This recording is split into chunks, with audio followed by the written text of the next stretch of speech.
Into the Wild estaba en la lista de películas sobre las que quería hablar hace muchísimo tiempo. Pude hablar con Derek Hill, diseñador de producción, en una charla súper emotiva que le llevó a recordar un montón de historias tanto del rodaje como de lo que significó para él y para el equipo completo de esta película, ni hablar para Sean Penn, que se pudo comunicar con la familia, que tuvo el permiso de la familia para hacer esta película, una película muy sentida que significa mucho para un montón de gente que está ahí tratando de buscar y descubrir qué es lo que quiere de su vida, que es lo que realmente significa la vida para ellos. Hay historias de los dos tipos, de las que te van a hacer llorar y las que te van a hacer reír, todo en este informe sobre Into the Wild. We now return to Mira a Quien and Confió with our latest interview. It was not an easy film to do. It was one of the most meaningful films I've ever done. I read somewhere how important it is in life not necessarily to be strong, but to feel strong, to measure yourself at least once. It's funny you mentioned it. I was doing House at the same time. Okay. Yeah. So he called me and said, it was January of 2006. And he said, I finally got the book. I got the book, the rights approved. The family agreed to do it. And I just went, oh, it's like 8 years. Okay. Yeah. And I go, yeah, okay. Well, what's the book? Oh man, I've been working on the script. And it's like, it's Into the Wild. It's the John Krakauer thing. And I go, well, I'll read it. He goes, yeah, I got Emile Hirsch. And I didn't know who Emile Hirsch was. And he goes, I'll call you in the next week or so. He calls the next day. I got the money and I'm driving down from San Francisco area. We'll have dinner tomorrow night. And I go, well, okay.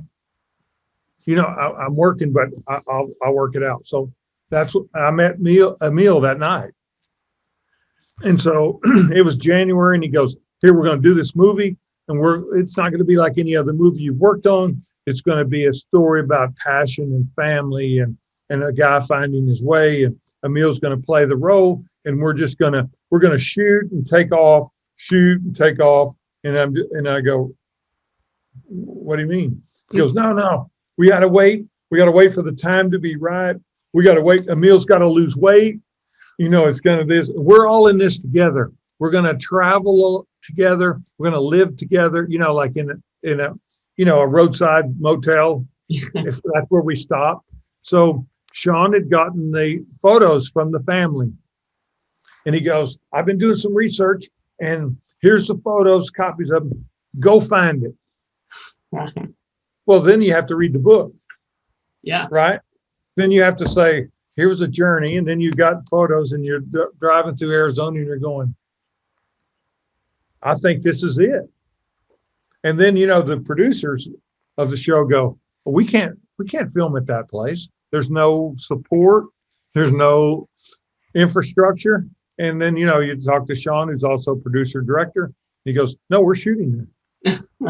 And then when we went to South Dakota, when I went to South Dakota to scout to find the wheat field, I had to in March, and they go, well, we have Vince Vaughn. It's second week of July. So you got to go find where the wheat's going to be ripe in July. I go, okay. Well, I've grown up in Texas, I know the farmers.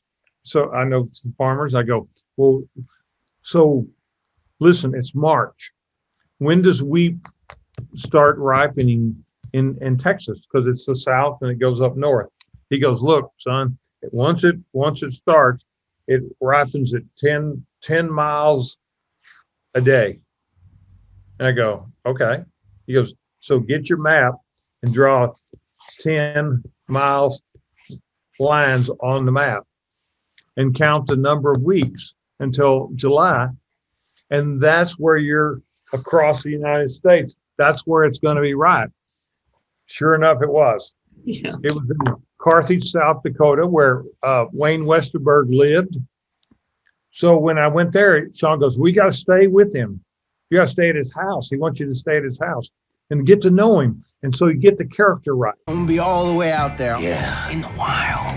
What are you doing when we're there? Now you're in the wild. What are you doing? You're just living, man. It's like all over the country, following, Christopher McCandless, Alexander Supertramp. Yeah, So, yeah. I'm just tracking his journey and I'm taking photographs and then I have a person with me and I go, walk down the road there. Okay. And I film it and I say, okay, that's what we're doing. And so then I'd go back and say, here, I put all this stuff together.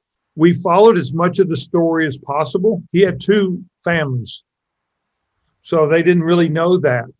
And it wasn't really published that much.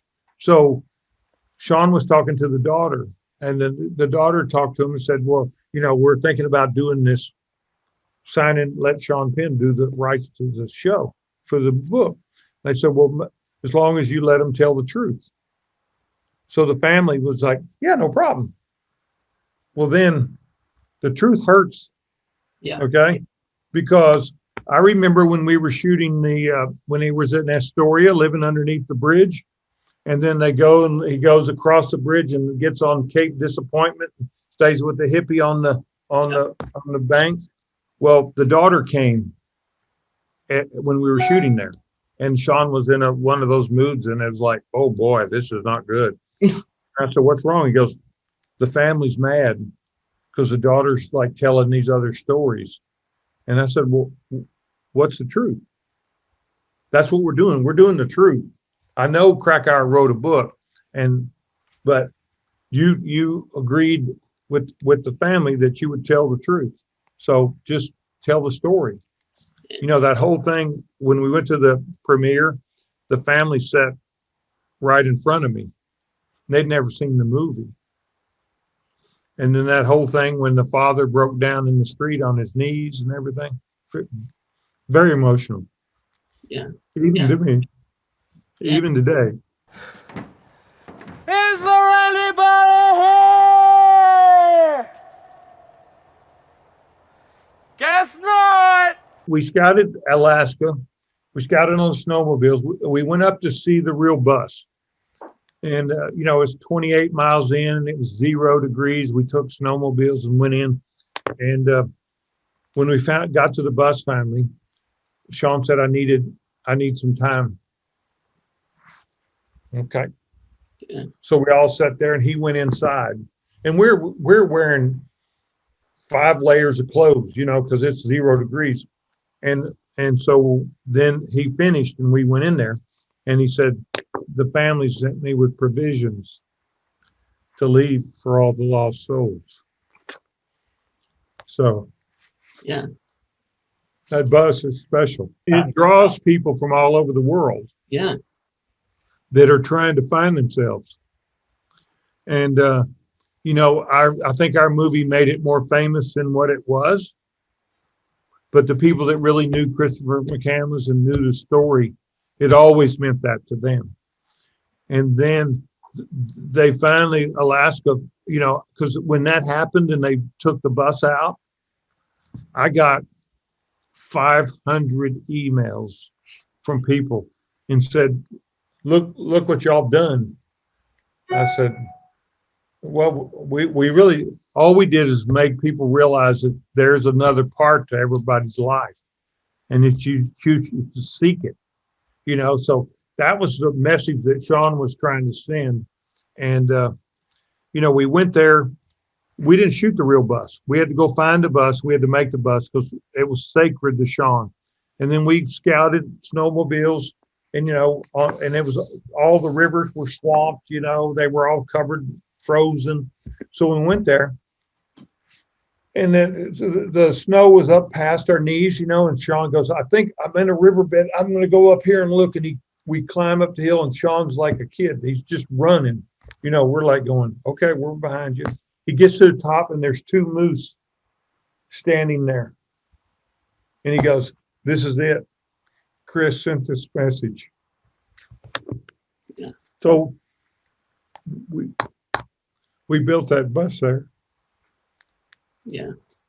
Then we went back in the spring and then the river did what it did to Chris. The river thawed, the river flowed. We couldn't get to the bus, had to build a bridge to get to the bus. I mean, everything that in his whole life.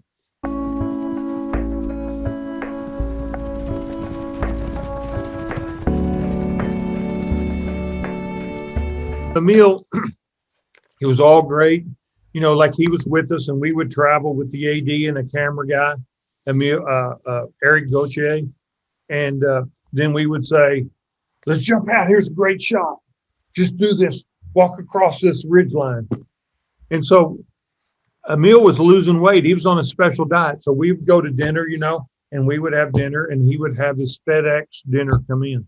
So I met Emile. He was 169 pounds. Okay. Yeah. So as we went along, you know, it was good. He was, you know, lost a pound, 5 pounds, 10 pounds, 15 pounds. Then it really started getting rough.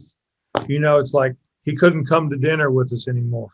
You know, it's like we couldn't really talk to him because Sean goes, it's affecting him. You know, y'all are enjoying your dinner and he's like starving himself.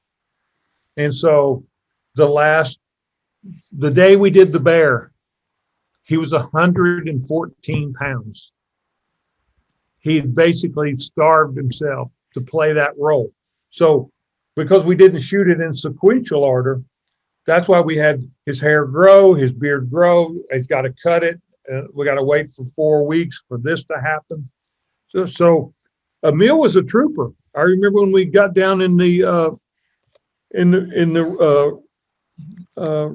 Royal Gorge there. I mean, the Grand Canyon. We went in the river, and it's like Sean and I and the DP and the AD went on probably 140 miles of the river rafting to figure out the best place to do it. So then when we finally did it, we had these rapids figured out, you know, and then Emile like was doing the kayaking. We had a kayaker that was like the world professional that looked just like Emile.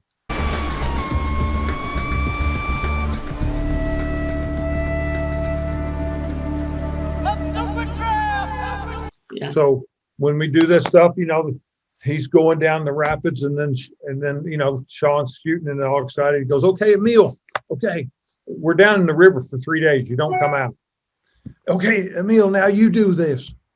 And Emile goes, you know, Sean, I don't know. I saw the footage and it looked good. I don't know if I should do that. He goes, it's nothing to it. And so Emile goes, well, then if it's nothing to it, Sean, won't you just jump in the kayak and go down? He did. He turned over. Okay. Yeah. And then, you know, Emile goes, hey, Sean, nothing to it, is it? But then Emile did it. Yeah. So he actually did everything. Yeah. I mean, we had the stunt double and to do that stuff. And then we did the close up of water splashing, but yeah, he did do the run. Took the Colorado River all the way down through the Grand Canyon and did rapids.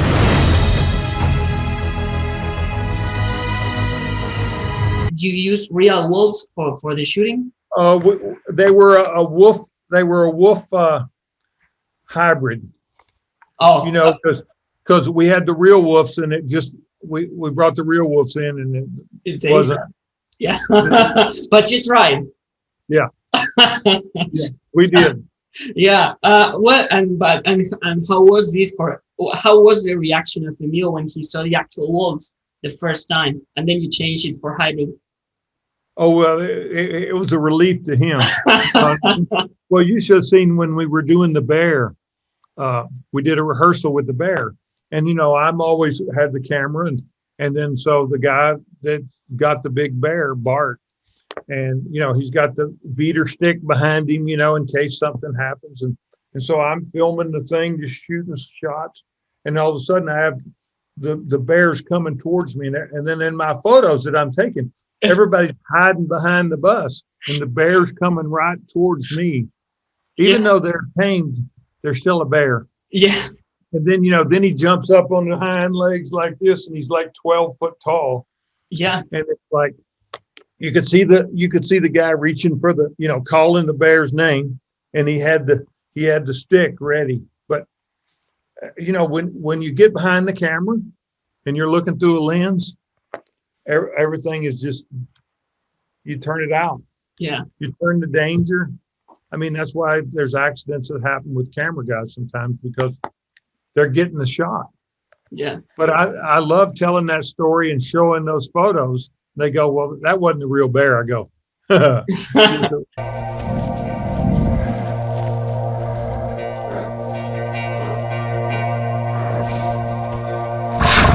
And what about the music? Yeah, that's another huge. well, Sean is friends with Eddie Vedder. Okay. And, we drove a lot of places. Okay. Sean drove, then it was my turn to drive. And he would say, put this in, and I don't know, I'm not paying attention. I go, yeah, that sounds familiar. That's a pretty good song. And then he goes, do the next thing. And then we go to the next thing. And then he goes, well, what, you don't comment. What do you think about it? I think it's good. It's good. It's got a good sound to it and everything. He goes, well, I think we're going to do the soundtrack with Eddie. And I hadn't met him. You know what I mean? I go, okay, that's great.